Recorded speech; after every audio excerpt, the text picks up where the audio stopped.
Assalamualaikum warahmatullahi wabarakatuh.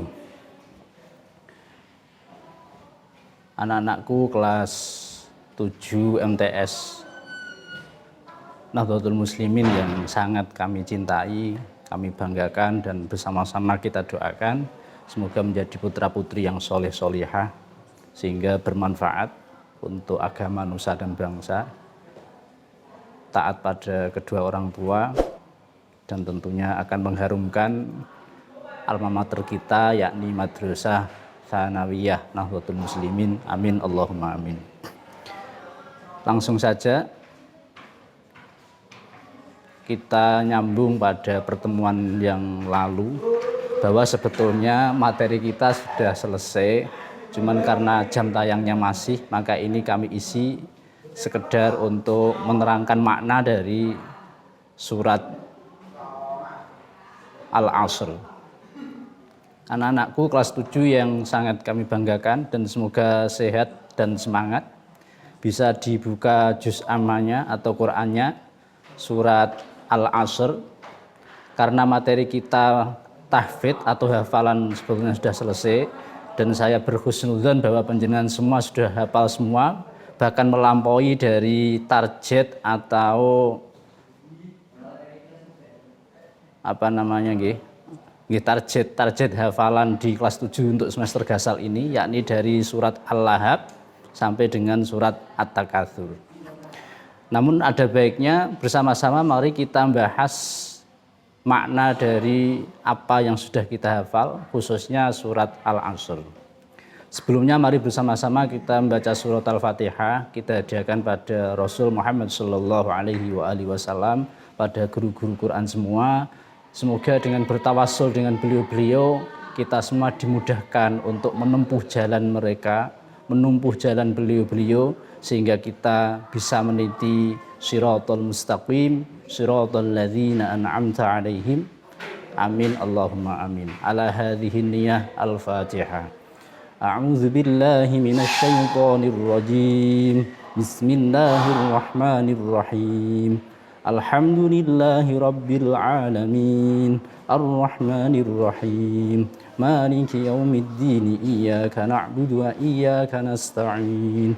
Ihdinas siratal mustaqim. Siratal ladzina an'amta 'alaihim ghairil maghdubi 'alaihim waladdallin. Rabbi ighfirli wa liwalidayya wa lil mu'minina amin. Bismillahirrahmanirrahim. Sampun siap nggih dibaca, dilihat surat Al-Asr. Mari bersama-sama kita baca. Bismillahirrahmanirrahim. Wal 'asr. Innal insana lafi khusr. Illal ladzina amanu wa 'amilus shalihat. Wa 'amilus sholihati wa tawasaw bil haqqi wa tawasaw bis sabr. Untuk surat Al-Asr ini termasuk surat Makkiyah dan hanya ada 3 ayat. Sangat sayang sekali kalau kita sampai tidak hafal surat ini. Saya yakin dan saya berhusnudzon anak-anakku kelas 7 sudah hafal semua di luar kepala gitu. Di luar kepala, sehingga tanpa mikir langsung bisa melafadzkan dan menuntaskan surat Al-Asr ini dengan baik dan lancar. Baik, mari kita bahas ayat yang pertama, wal asri. Kalau kita waqaf maka menjadi wal asr. Wal asr yang bermakna demi masa, demi waktu. Ini menunjukkan bahwa saking pentingnya waktu, sehingga Allah memulai dengan surat Al-Asr pun dengan sumpah. Kalau dalam bahasa Arab disebut qasam, pakai wawu qasam yang bermakna demi. Berarti wal asri, demi masa, demi waktu. Rasul pun bersabda bahwa kita diminta untuk memanfaatkan waktu kita dengan baik, bahwa bahkan sangat populer di antara kita ada irtanim khamsan qabla khamsin, raihlah, rebutlah, manfaatkanlah 5 sebelum datang yang 5. Ada syababaka qabla haramika, yang pertama ada manfaatkanlah waktu mudamu sebelum datang waktu tuamu. Lah, anak-anakku mumpung panjenengan ini masih di usia yang sangat efektif, masih remaja, hafalannya masih bagus, tenaganya masih bagus, fisiknya masih bagus, manfaatkanlah dengan baik. Wal 'ashr, demi masa, innal insana lafi khusr, sesungguhnya manusia pasti dalam kerugian. Inna itu Inna itu taukid, sesungguhnya, masih ada lafi, la juga la taukid, maka sesungguhnya manusia pasti dalam kerugian. Semua manusia,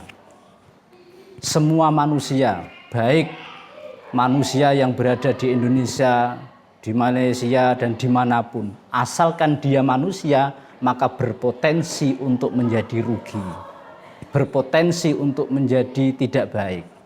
Tapi pastinya ada pengecualian. Innal insana lafi khusr, sesungguhnya manusia pasti dalam kerugian, semua tanpa terkecuali. Tapi nanti di bawahnya, di ayat berikutnya ada pengecualiannya. Kalau dia memenuhi kriteria, memenuhi persyaratan-persyaratan yang ada. Apa persyaratannya? Maka simak baik-baik. Kalau kita tidak ingin rugi, kalau kita tidak ingin menjadi yang tidak baik, maka kita harus menyimak baik-baik apa syarat agar kita tidak menjadi rugi. Yang pertama, illalladzina amanu. Yang pertama, illalladzina amanu. Kecuali orang yang beriman. Kecuali orang yang beriman. Kita tahu rukun iman ada 6. Iman pada Allah, iman pada malaikat Allah, iman pada kitab Allah, iman pada Rasul, iman pada hari akhir, yaumul akhir, iman pada qadha qadar.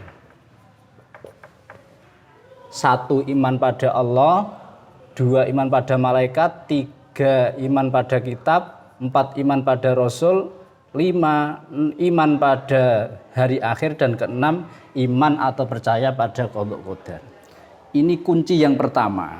Jadi kalau kita tidak ingin rugi, maka penuhi syarat yang pertama. Dan alhamdulillah kita menjadi orang muslim, menjadi orang yang beriman.